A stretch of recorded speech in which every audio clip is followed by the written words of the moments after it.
बुआ, दादी की तबीयत ठीक नहीं है। वह तो एम्बुलेंस मिल गई, वरना लॉकडाउन के कारण आना भी कठिन हो जाता। उन्हें मेडिकल कॉलेज में एडमिट करवा दिया है। पल्लव भी नहीं आ पा रहा है और माँ को तो आप जानती ही हैं।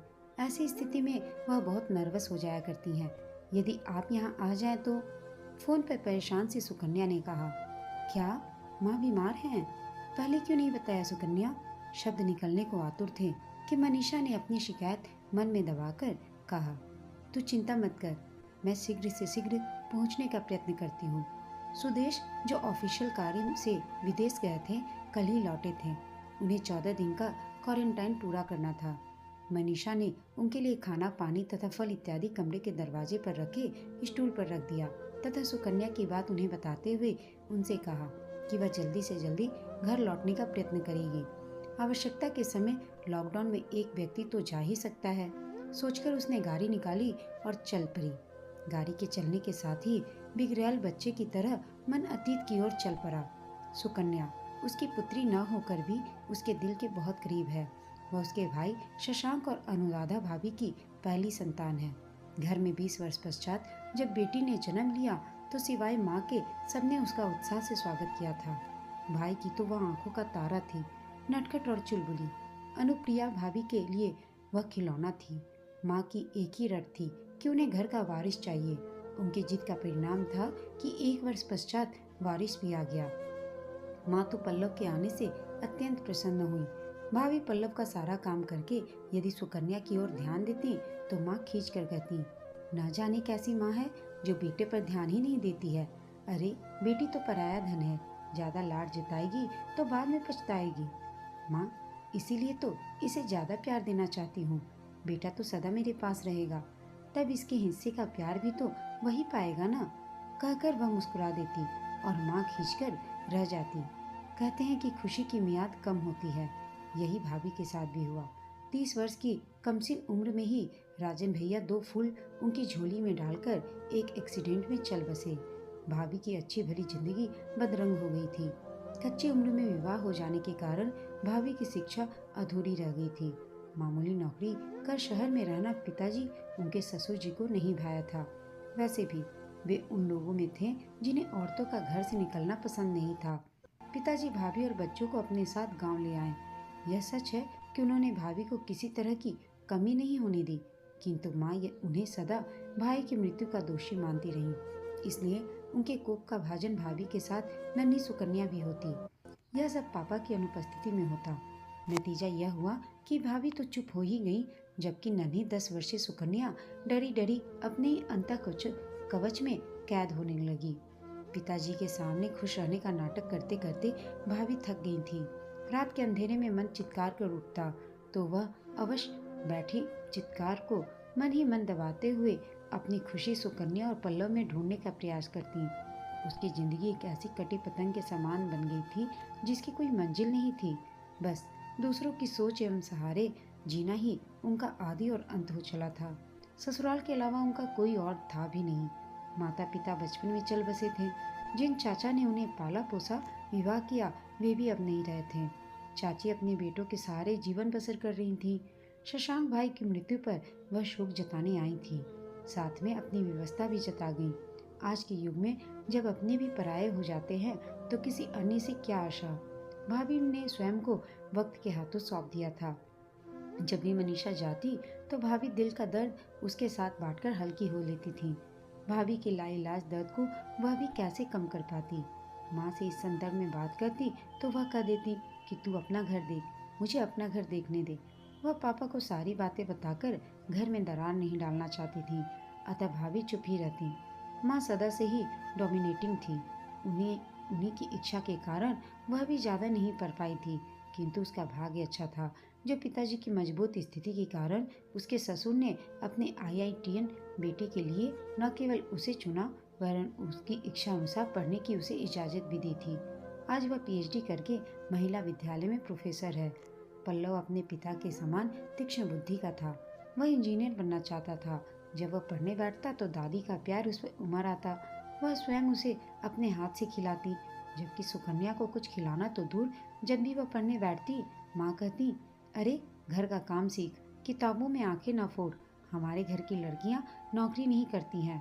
हाँ, ससुराल वाले करवाना चाहें तो बात दूसरी है। एक बार मनीषा घर आई। सुकन्या सो गई थी तथा ननद भाभी अपने सुख दुख बांट रही थी। तभी सुकन्या बड़बड़ाने लगी, मुझे कोई प्यार क्यों नहीं करता, मुझे कोई प्यार क्यों नहीं करता, भगवान मुझे पैदा ही क्यों किया। इसके साथ ही उसका पूरा शरीर पसीने से लथपथ हो गया था। अस्फुट स्वर में कहे उसके शब्द मनीषा के मर्म को चोट पहुंचाने लगे। उसकी ऐसी हालत देखकर मनीषा ने अनुराधा से पूछा तो उसने कहा, पिछले 1 वर्ष से इसकी यही हालत है दीदी। शायद माँ जी के व्यवहार ने इसे भयभीत कर दिया है। यह डरपोक और दब्बू बनती जा रही है। अब तो बात करने में हकलाने भी लगी है। सुकन्या की हालत देखकर मनीषा ने माँ को समझाते हुए कहा, माँ, तुम्हारा अपने प्रति ऐसा रवैया मैं आज तक नहीं भूली हूँ। सुकन्या तुम्हारी पोती है, तुम्हारे बेटे का अंश। क्या तुम उसे दुख पहुंचाकर अपने बेटे की स्मृतियों के साथ छल नहीं कर रही हो? अगर भैया जीवित होते तो क्या वह अपनी बेटी के साथ तुम्हारा व्यवहार सह पाते? इस बच्ची से तुमने इसकी सारी मासूमियत छीन ली है। देखो कैसी डरी समी रहती है। भाई की असामयिक मृत्यु तथा तुम्हारी प्रताड़ना से भाभी का जीवन तो बदरंग बन ही गया है। अब इस मासूम का जीवन बदरंग मत बनाओ माँ। तू अपनी सीख अपने पास ही रख, मुझे शिक्षा मत दे। तीखे स्वर में माँ ने कहा, माँ, अब मैं पहले वाली मनीषा नहीं हूँ। मुझे पता है पापा को कुछ पता नहीं होगा। मैं तुम्हारी सारी बातें पापा को बता दूंगी। मनीषा की धमकी काम आई थी। माँ का सुकन्या के प्रति रवैया बदला था, किंतु अनुभावी पर माँ बेटी में दरार डालने का आरोप भी लगा दिया गया।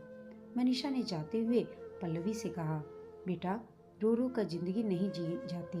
मेहनत कर, पढ़ाई में मन लगा, अच्छे नंबर ला।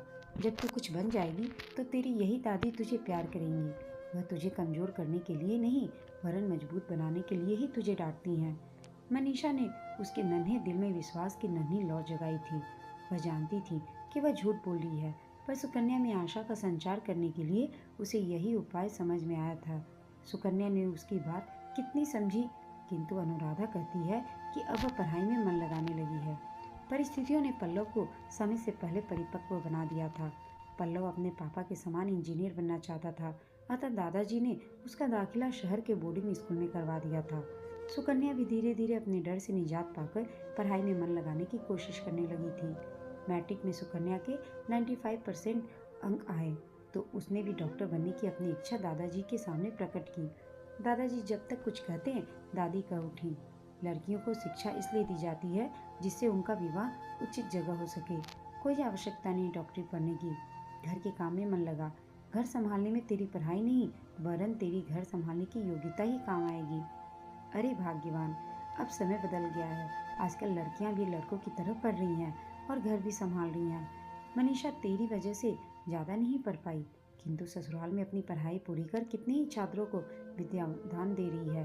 अपनी बहू की देख, अगर यह भी पढ़ी होती तो क्या तेरे कटु वचन सुनती? यह भी मनीषा की तरह ही नौकरी करते हुए अपने बच्चों का भविष्य संवार रही होती। मैट्रिक में हमारे घर में किसी के इतने अच्छे अंक नहीं आए जितने मेरी पोती सुकन्या के आए हैं। इसके बावजूद तुम ऐसा कर रही हो। लड़की जात है, ज़्यादा सिर पर मत चढ़ाओ, बाद में पछताओगी। दादी बड़बड़ाती हुई अंदर चली गई। दादाजी बहुत दिनों से अम्मा जी का सुकन्या के साथ रूखा व्यवहार देख रहे थे। आज वह स्वयं पर संयम न रख पाए तथा दिल की बात जुबान पर आ गई। उन्होंने सुकन्या को उसके इच्छानुसार मेडिकल में जाने के लिए अपनी स्वीकृति दे दी। दादाजी से हरी झंडी मिलते ही सुकन्या ने 12वीं की पढ़ाई करते हुए मेडिकल की तैयारी प्रारंभ कर दी। इसके लिए शहर से किताबें भी मंगवा ली थी। समय पर फॉर्म भी भर दिया गया। आखिर वह दिन भी आ गया जब उसे परीक्षा देने जाना था। वह अपने दादाजी के साथ परीक्षा देने जाने वाली थी कि अचानक दादी की तबीयत खराब हो गई। आखिर दादाजी ने मनीषा को फ़ोन कर अपने नौकर के साथ अनुराधा और सुकन्या को भेज दिया। साथ ही कहा, बेटा, अगर तू ना होती तो ऐसे अकेले इतने बड़े शहर में बहू को कभी अकेले न भेजता। उसने भी उन्हें चिंता न करने का आश्वासन दे दिया। परीक्षा वाले दिन मनीषा उसे परीक्षा सेंटर पर छोड़ने जाने लगी तो अनुराधा ने सुकन्या को दही चीनी खिलाते हुए कहा, बड़ा शहर है, अकेले इधर उधर मत जाना। परीक्षा के बाद जब तक चंद्रेश न पहुंच जाए तब तक इंतजार करना। मनीषा की एक मीटिंग थी जिसकी वजह से उसने चंद्रेश अपने पुत्र को सुकन्या को एग्जामिनेशन सेंटर से लाने के लिए कह दिया था। शाम को परीक्षा समाप्त होने पर सुकन्या नियत स्थान पर खड़ी हो गई। लड़के लड़कियां अपने अपने घरों की ओर चल दिए। 10 मिनट बीता, 15 मिनट बीते, यहाँ तक कि आधा घंटा भी बीत गया। स्कूल का परिसर खाली होने लगा था। सूना परिसर सुकन्या को डराने लगा। सुकन्या ने सोचा कि लगता है भैया किसी काम में फंस गए होंगे। आखिर कब तक वह इसी तरह खड़ी रहेगी। शहर की भीड़ भाड़ चकाचौंध उसे आश्चर्यचकित कर रहे थे। गांव से अलग एक नई दुनिया नजर आ रही थी। यहाँ लड़के लड़कियां अपने स्कूटर से स्वयं आना जाना कर रहे थे। जिनके पास स्वयं के वाहन नहीं थे वे ऑटो से जा रहे थे। अचानक सुकन्या को लगा अगर वह शहर की आत्मनिर्भर लड़कियों की तरह नहीं बन पाई तो पिछड़ जाएगी। कुछ हासिल करना है तो हर परिस्थिति का मुकाबला करना होगा। डर डर कर नहीं वरन हिम्मत से काम लेना होगा। तभी वह जीवन में अपना लक्ष्य प्राप्त कर पाएगी। बुआ का पता उसके पास ही था। उसने ऑटो लिया और चल दी। चंद्रेश वहां पहुंचा। सुकन्या को नियत स्थान पर न पाकर पूरे कॉलेज का चक्कर लगाकर घर पहुंच गया। उसे अकेले आया देखकर अनुराधा भाभी के तो होश ही उड़ गए। पहली बार सुकन्या घर से बाहर निकली है। इतना बड़ा शहर, पता नहीं कहाँ चलेगी। परीक्षा में मोबाइल ले जाना था मना था, अतः वह मोबाइल भी नहीं ले गई थी। सुदेश चंद्रेश को डांटने लगे कि वह समय पर क्यों नहीं पहुंचा। वह बेचारा भी सिर झुकाए बैठा था। वह करता भी तो क्या करता।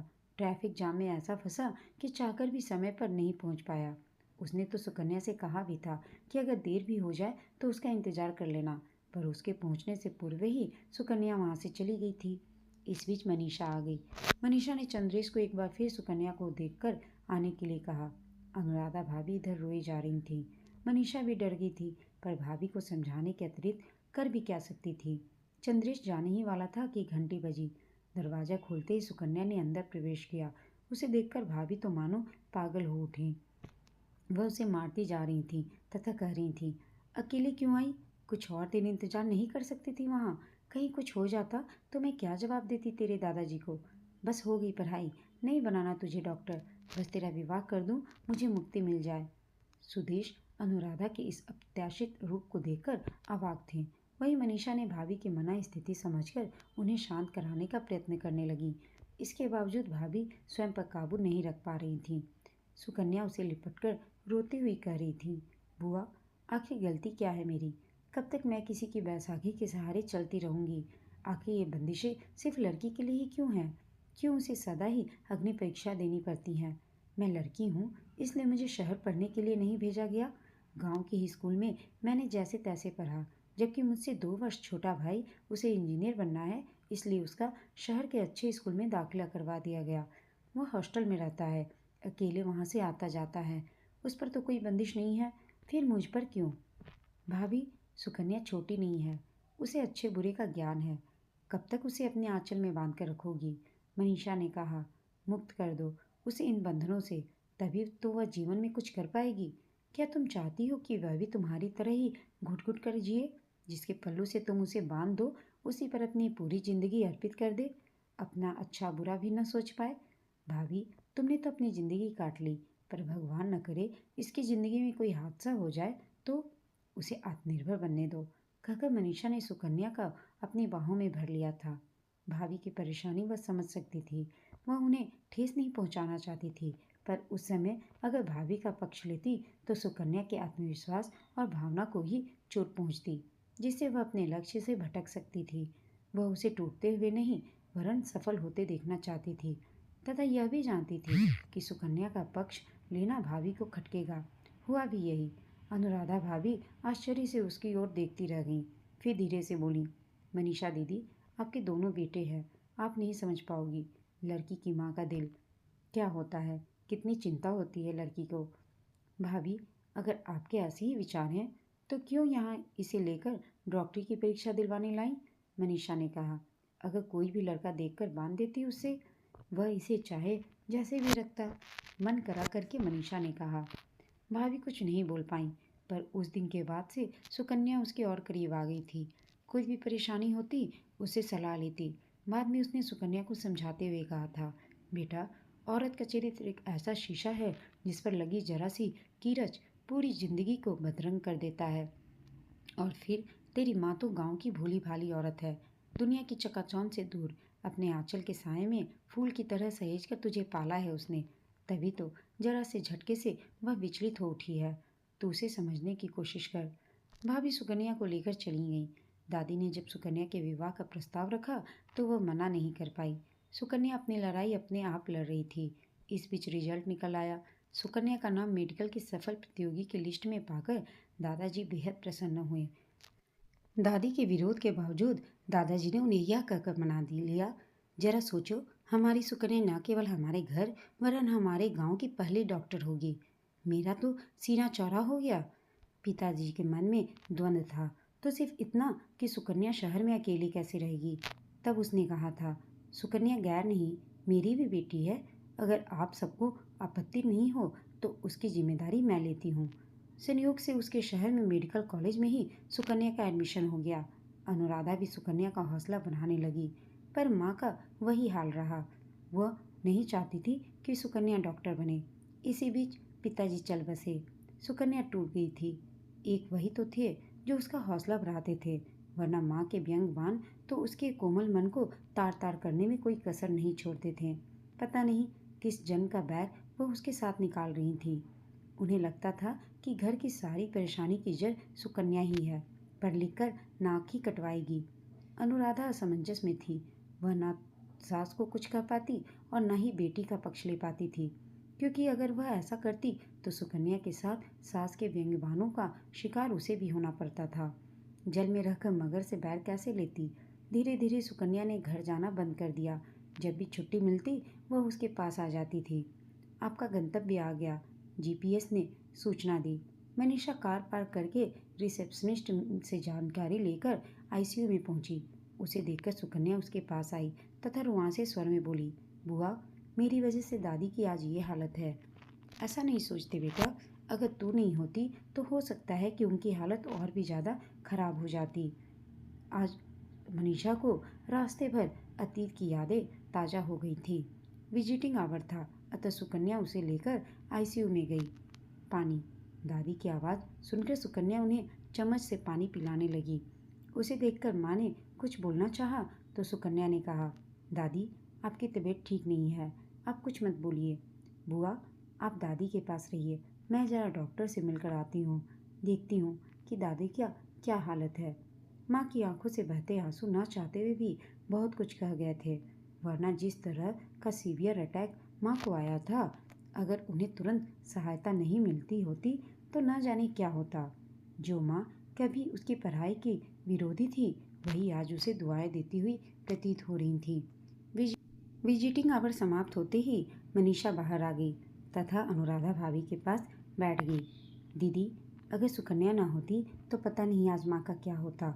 माँ, दवा ले लो, वरना तुम्हारी तबीयत भी खराब हो जाएगी। सुकन्या पानी की बोतल के साथ माँ को दवाई देती हुई बोली। अनुराधा भाभी उसे ममत्व भरी निगाहों से देख रही थी और वह भी सोच रही थी कि आज सच में उनका निर्णय सही था। लेकिन यह हुआ कैसे? मनीषा ने पूछा, माँ को क्या हो गया? दीदी, माँ ने सुकन्या को बुलाया था। इस बार वह उनकी बात मानकर आ भी गई। उसके आते ही माँ ने उसके विवाह की बात छेड़ दी। जब उसने कहा कि अभी मैं 3-4 वर्ष विवाह के लिए सोच भी नहीं सकती क्योंकि मुझे पीजी करनी है, उसकी बात सुनकर माँ बहुत नाराज हुई। अचानक उनका शरीर पसीने से लथपथ हो गया तथा वह अपना सीना कसकर दबाने लगी। सुकन्या उनकी दशा देखकर घबरा गई। उसने उन्हें चेक करना चाहा तो माँ ने उसे झटक दिया। तब सुकन्या ने रोते हुए कहा, दादी प्लीज़, मुझे अपना इलाज करने दीजिए। अगर आपको कुछ हो गया तो मैं स्वयं को कभी माफ़ नहीं कर पाऊंगी। न चाहते हुए भी दादी सुकन्या से गुस्सा ही थी। माँ को हार्ट अटैक आया है। सुकन्या ने उन्हें वही दवा देकर स्थिति पर काबू पाया। सुकन्या ने तुरंत हेल्पलाइन नंबर मिलाकर अपनी परेशानी फ़ोन उठाने वाले व्यक्ति को बताकर तुरंत एम्बुलेंस भिजवाने की प्रार्थना की। उस भले मानुष ने एम्बुलेंस भेज दी, वरना कोरोना वायरस द्वारा हुए लॉकडाउन के कारण आना ही मुश्किल हो जाता। जैसे ही हम चले, सुकन्या ने अस्पताल में किसी से बात की। उसकी पहचान के कारण तुरंत माँ जी को एडमिट कर डॉक्टरों ने उनकी चिकित्सा प्रारंभ कर दी। दीदी, सुकन्या ने तब से पलक भी नहीं झपकाई है। समय पर दवा देना लाना सब वही कर रही है। दीदी, उचित चिकित्सा के अभाव में पिताजी को तो हम बचा नहीं पाए, पर माँ को नहीं खोना चाहती हूँ। भाभी के दिल का दर्द जुबान पर आ गया था। सुदेश की वजह से उसका रोज जाना तो नहीं हो पा रहा था, पर फ़ोन से हालचाल ले रहती थी। माँ ठीक हो रही है सुनकर उसे संतोष मिलता। आखिर सुदेश का क्वारंटाइन भी पूरा हो गया था। सब ठीक रहा। माँ को भी अस्पताल से छुट्टी मिल गई। माँ अभी काफ़ी कमज़ोर थी। सुकन्या को अपनी सेवा करता देख एक दिन वह उसका हाथ पकड़कर बोली, बेटी मुझे क्षमा कर दे, मैंने तुझे सदा गलत समझा, बार बार तुझे रोका टोका। दादी प्लीज़ आप दिल पर कोई बात ना लें, अभी आप कमज़ोर हैं, आप आराम करें। मुझे कुछ नहीं होगा बेटा, गलती मेरी ही है जो सदा अपने विचार पर तुझ पर थोपती रही। मैंने क्या क्या नहीं कहा तुझे, पर तूने मेरी जान बचाई, मुझे नाज है तुझ पर। माँ ने कमज़ोर आवाज़ में उसे देखते हुए कहा, प्लीज़ दादी आप अभी आराम की विशेष आवश्यकता है, यह दवा ले लीजिए और सोने की कोशिश कीजिए। हाथ के सहारे माँ को उठाकर दवा खिलाते हुए सुकन्या ने कहा। माँ की तीमारदारी के साथ इधर उधर भागदौड़ करती गांव की भोली भाली लड़की सुकन्या को अदम्य आत्मविश्वास से माँ की सेवा करते देख मनीषा सोच रही थी कि अगर मन में लगन हो तो औरत क्या नहीं कर सकती। उसे दया आती है उन दंपतियों पर जो बेटों के लिए बेटियों को गर्भ में ही नाश कर देते हैं। वह क्यों यह समझ नहीं पाते कि बेटियां भी कल को अपना नाम कमाएंगी। वह यह भूल जाते हैं कि बचपन से लेकर मृत्यु तक विभिन्न रूपों में समाज की सेवा में लगी नारी हर रूप में अतुलनीय है। बदलते समय के साथ सुकन्या जैसी नारियों या अपने आत्मबल से आज समाज द्वारा निर्मित लक्ष्मण रेखा को तोड़ने में काफ़ी हद तक कामयाब हो रही हैं। यह बात अलग है कि आज भी पुरुष तो पुरुष स्वयं स्त्रियां भी ऐसी स्त्रियों के मार्ग में कांटे बिछा रही हैं। फिर भी लड़ाई जारी है कि तर्ज पर ये लड़कियां आज अपना अस्तित्व कायम करने के लिए तत्पर हैं और हमेशा करती रहेंगी। दोस्तों आपको यह कहानी कैसी लगी कमेंट करके बताइएगा। साथ ही कहानी अच्छी लगी हो तो इसे लाइक शेयर और चैनल को सब्सक्राइब अवश्य कीजिएगा। कहानी सुनने के लिए आप सबका धन्यवाद।